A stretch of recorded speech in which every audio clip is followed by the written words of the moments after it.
The new inverter model from WTHD has a power range of 3.6 to 10.2 kilowatts. The following is an illustration of the model with a power of 8.5 to 10.2 kilowatts. 120 volts alternating current single phase and 240 volts alternating current split phase, capable to operate without battery. Wider PV input voltage range from 100 to 500 volts direct current. Connected to the power grid. Connect to the load. Connect protecting earthing. Connect the positive and negative terminals of the battery. Connect the communication cable.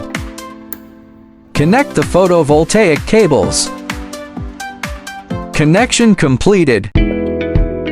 Turn on the power grid switch. Turn on the battery switch. Press the power on button of the inverter. Turn on the photovoltaic switch. Turn on the output switch.